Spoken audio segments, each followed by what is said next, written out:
In this video, we're going to introduce three different verbal forms of Koine Greek: perfect middle indicative, the perfect passive indicative, and the future middle indicative. These are all going to be built on endings that we have already learned in a previous video. And so we're building on those forms, adding a couple of different changes to indicate how those forms are made.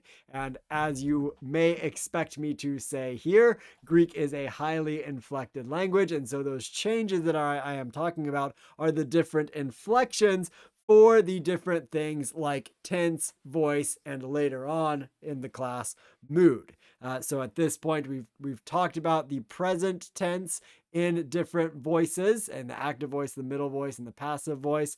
And we're going to throw out here now the future tense and the perfect tense with respect to the middle and the passive voices. So once again, these are going to be built on forms that we already know. We already learned these primary, we already introduced these primary middle and passive forms in a previous video, the my, sai, tai, mitha, stay, ntai. You've got some practice speaking them. You've got some practice writing them. By way of reminder, when it comes to the present tense, the middle and the passive are going to look identical to one another, and it's up to the context of the sentence and you as the translator to determine whether it is a middle voice verb or a passive voice verb. One strong clue is if you have some kind of agent indicating who is doing the action. So the example here, balomai, could be I throw myself in the middle, that reflexive action, or I am being thrown.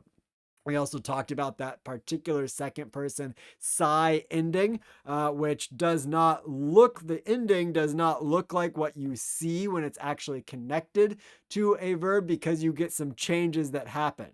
When you have an epsilon, when that epsilon connecting vowel is put on to the psi, when you have the epsilon plus the sigma, that sigma doesn't like to hang around, so it drops out, which allows for the lengthening of the vowel and the iota to go underneath that lengthened vowel, resulting in just the eta with the epsilon under it there.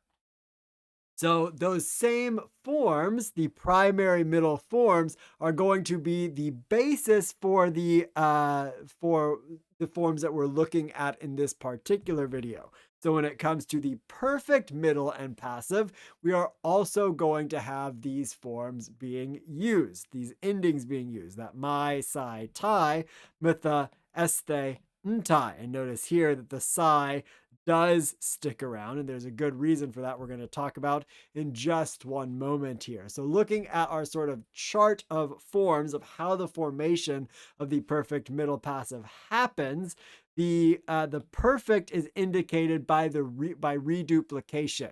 And remember, reduplication comes in multiple different forms. There's sort of a consonantal reduplication where you have the consonant reduplicated with an epsilon stuck after it. You also have the vocalic reduplication where a vowel is added to the beginning or a vowel is lengthened if the stem begins with a vowel, which looks a whole lot like the augment. So when it comes to what the paradigm looks like, it's going to look like this. You get that reduplication at the beginning as a sign to the perfect, and then the sign to the middle or the passive voice comes from those secondary, from those endings, the mai, sai, tai, mitha, ste, ntai endings. So your highly inflected Greek language is indicating one thing by this inflection. It's indicating the tense, the perfect tense, by this inflection, and by this inflection, it's indicating the voice as well as the person and the number. So here, of course, first person singular, second singular, third singular, and so on and so forth. So just like the present middle and passive, the perfect and the middle passive forms are going to look identical to one another. And you have to decide based on the context of the sentence whether something is in the middle voice or in the passive voice. So lelumai could be I have loosed myself. So notice we get that have in there for the perfect tense, action that happened in the past, but the results continue to affect the present time. Or it could, I have been loosed. It could be passive. I was loosed in the past, and the results of that being loose continue to have an effect on me. So again, the forms of the perfect middle indicative and the forms of the perfect passive indicative are going to look the same as one another, but your decision about whether you have a middle voice or whether you have a passive voice is going to be dependent on the context of the sentence. And sometimes you'll get a strong clue that you have a passive voice verb when you have an agent implied with something like hupa plus the genitive in the case of the direct agent. And so, what makes the psi a little bit different here, and really all of the endings a little bit different, is that no connecting vowel is used. These endings are just stuck straight on to the stem. So that's why we don't get that sigma dropping out. We don't get those changes happening in the second person singular. It's because there's no connecting vowel that's making those changes.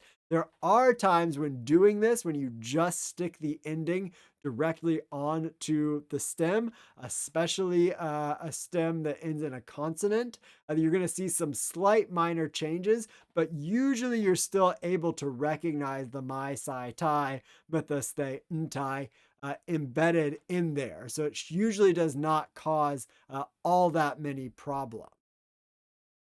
Moving on to our future middle forms, our sign to the future, if you remember, is the sigma that's stuck in between the stem of the verb and the connecting vowel. So our blue sign to the future is that sigma there. And then our sign to the middle forms, and we're going to get different passive forms later on, but the sign to the middle is going to be those middle passive suffixes. The middle passive suffixes are going to indicate middle voice, and they're also going to indicate person and number. So you get those mai, sai with the changes there, tai, mitha, ste, ntai, indicating person, number, and voice, but you get that sigma in there, and the loose amai being our sign to the future, that the action is happening later on, is happening in the future tense. And so the future middle and the future passive do have separate forms from one another, unlike the perfect middle and the perfect passive and the present middle and the present passive.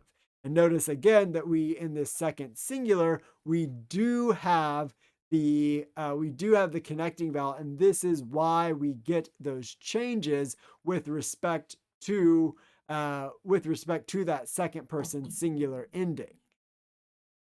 So the next thing that I want to show you here is the future indicative forms of a me.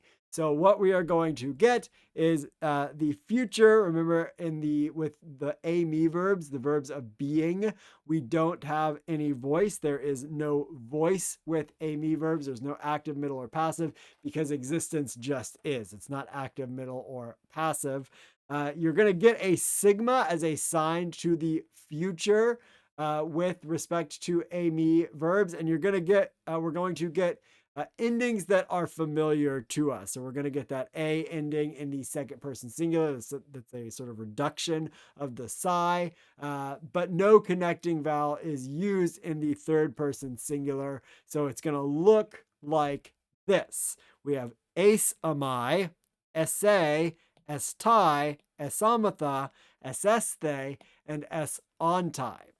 And so you can see the sign to the future in there with that sigma in each case. And you can also see those endings being used, these primary middle passive suffixes, endings being used, but they are not indicating voice here.